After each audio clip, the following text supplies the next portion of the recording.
지난 4월 말 무너져 내린 검단 신축 아파트 주차장 붕괴 사고와 관련해 지난 5일 시공사가 전면 재시공을 결정했습니다.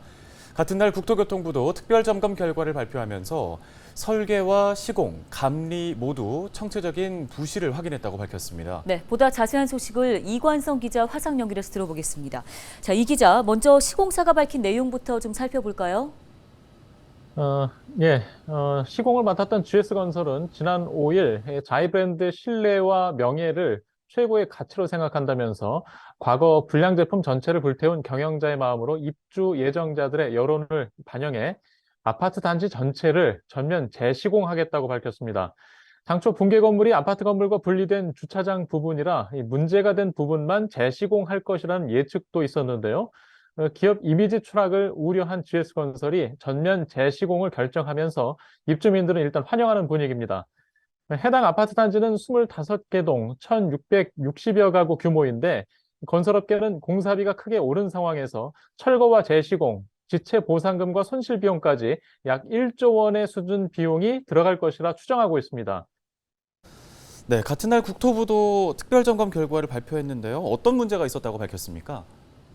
국토부는 시공사가 붕괴 건물에 전단 보강근, 철근을 말하는데요. 제대로 설치하지 않아서 무너진 사고라고 결론 내렸습니다.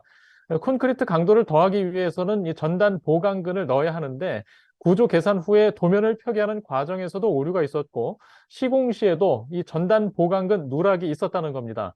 건축 구조와 시공, 법률 분야 전문가들로 구성된 사고조사위원회의 설명입니다. 저희가 그 종합적인 결론을 내린 결과는 이 사고의 가장 직접적인 원인은 전단 보강근의 미설치입니다. 저항력이 낮은 상태에서 조경공사 등 설계 하중은 초과나 하중이 작용을 했고 콘크리트 강도도 일부 미달하는 그런 상황이 종합되면서 붕괴가 발생했다. 국토부는 관계 법령과 규명된 원인 조사 내용을 토대로 8월 중순께 이 징계 수위와 재발 방지 대책을 내놓기로 했습니다. 건설산업기본법을 보면 부실 시공업체는 1년 이내 영업정지 처분 또는 건설업 등록 말소 처분까지 받을 수 있는데요. 발주처인 LH와 시공사인 GS건설 모두 책임을 면하기 어려운 상황입니다. 예, 전면 재시공을 하게 된 점은 안전적인 측면에서는 정말 다행이지만 이제 주민들 입장에서는 다시 처음부터 아파트 건설을 기다려야 하는 상황이지 않습니까? 재시공이 될 때까지 머물러서 살게 될 집 문제도 걱정이고요. 또 이제 이 동안 발생할 금융 비용 역시 부담일 텐데 주민들 반응은 어떻게 나오고 있습니까?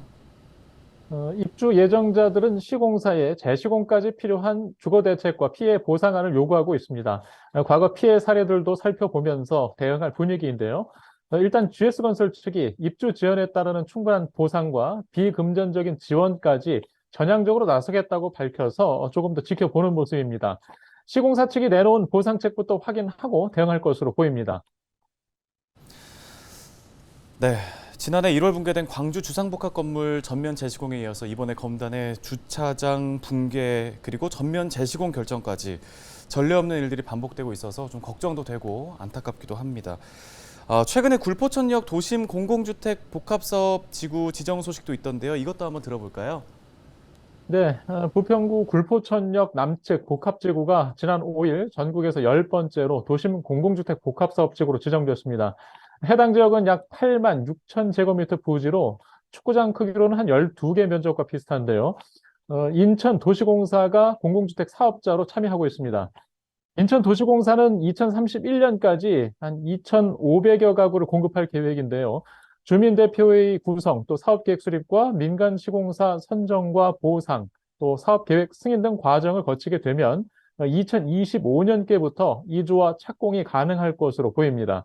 계획대로 진행된다면 도심 공공주택 복합사업지구 지정 8년 만에 입주가 가능하게 되는 셈입니다.